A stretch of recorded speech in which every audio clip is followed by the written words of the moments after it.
Bismillahirrahmanirrahim. Assalamualaikum warahmatullahi wabarakatuh. Yang terhormat, dosen pengampu mata kuliah kimia klinik, dan juga teman-teman sebangku dan seperjuangan. Perkenalkan, kami dari kelompok 2 akan mempresentasikan hasil diskusi kami dengan judul gangguan metabolisme lemak.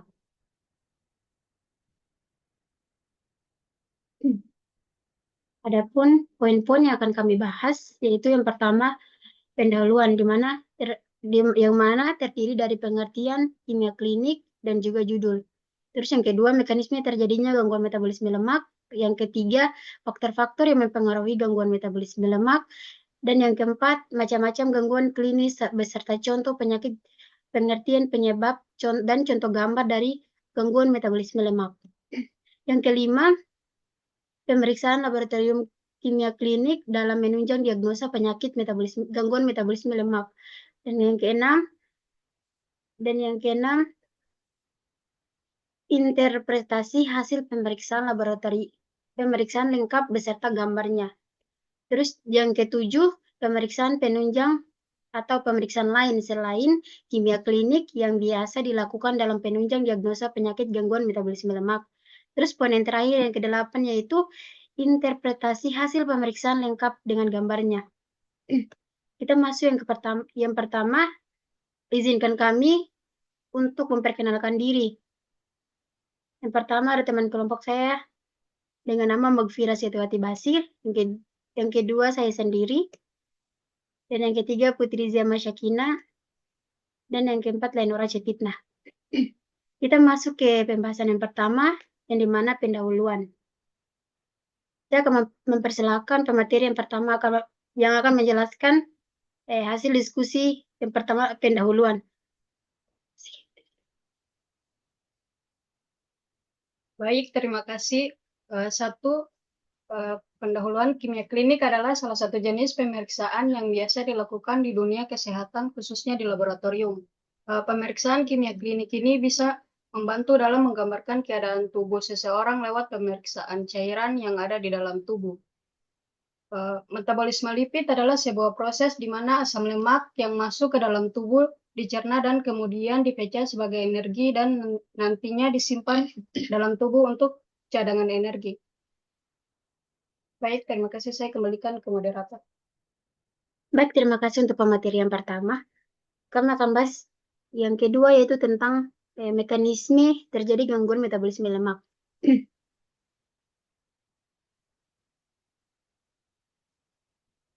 Gangguan metabolisme lemak terjadi ketika tubuh tidak mampu memproses lemak dengan benar, yang dapat disebabkan oleh kelainan genetik, gangguan enzim, atau kondisi lain yang mempengaruhi penyerapan atau penyimpanan lemak. Berikut mekanisme umum yang terjadi pada gangguan metabolisme lemak. Yang pertama, defisiensi enzim. Jadi defisiensi enzim itu metabolisme lemak melibatkan berbagai enzim yang memecah lemak menjadi asam lemak dan gliserol untuk digunakan sebagai energi.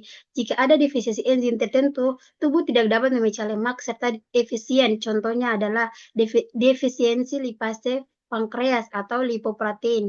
Lipase yang menyebabkan penumpukan lemak dalam darah dan jaringan.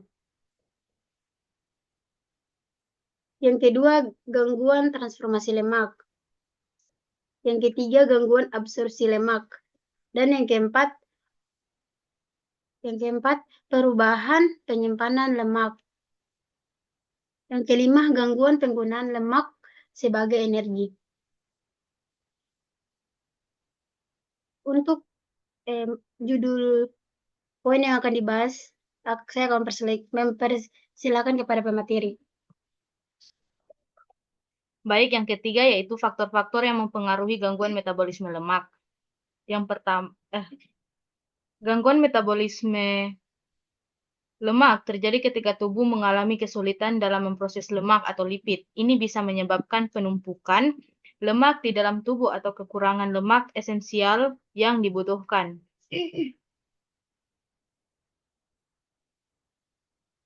Adapun beberapa faktor yang dapat mempengaruhi gangguan metabolisme lemak, yang pertama yaitu kelainan genetik, yang kedua gaya hidup, yang ketiga kondisi medis, dan yang keempat faktor lainnya.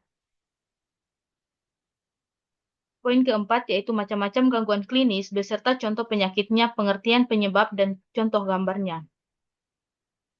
Gangguan metabolisme lemak dapat memanifestasikan diri dalam berbagai macam kondisi klinis. Berikut ini beberapa jenis gangguan metabolisme lemak beserta contohnya. Yang pertama, gangguan penyimpanan lipid atau gangguan ini terjadi ketika tubuh tidak dapat memecah lemak dengan benar, menyebabkan penumpukan lemak di berbagai organ. Contoh penyakitnya itu yang pertama ada Gaucher.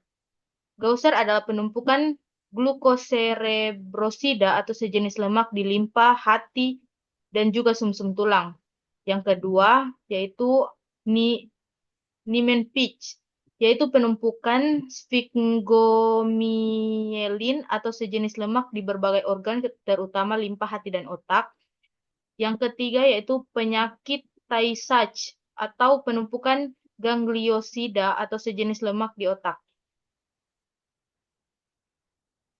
Kedua, hiperlipidemia atau kadar lemak dalam darah tinggi, terutama kolesterol dan trigliserida, meningkatkan risiko jantung dan stroke. Contoh penyakitnya itu yang pertama, hiperkolesterolemia familial, atau kondisi genetik yang menyebabkan kadar kolesterol LDL atau kolesterol jahat sangat tinggi.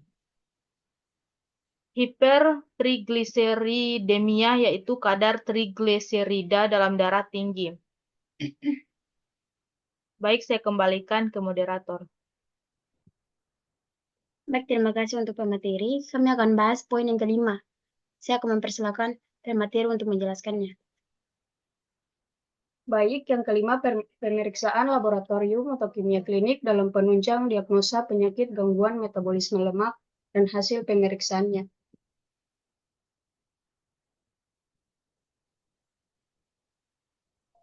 Pemeriksaan dislipidemia, pemeriksaan kimia klinik terbagi atas 4. Yang pertama, tes kolesterol total. Yang kedua, tes gliserida. Yang ketiga, tes kolesterol LDL. Yang keempat, tes kolesterol HDL.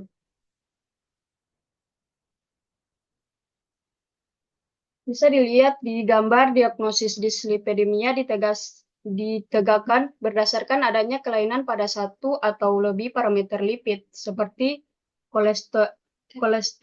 kolesterol total, trigliserida, HDL, dan LDL di luar rentang normal.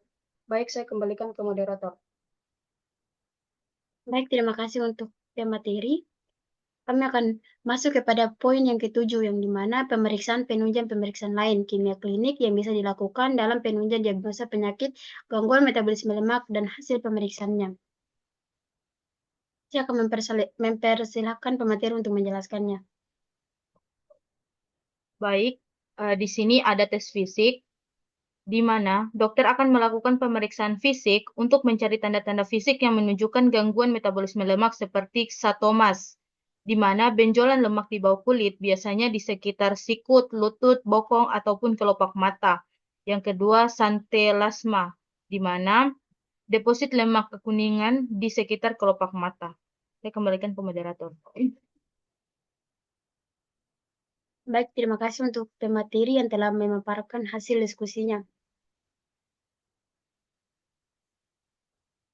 Inilah hasil presentasi dari kelompok kami.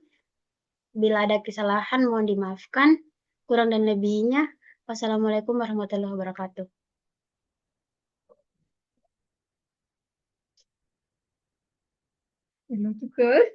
Biar saja.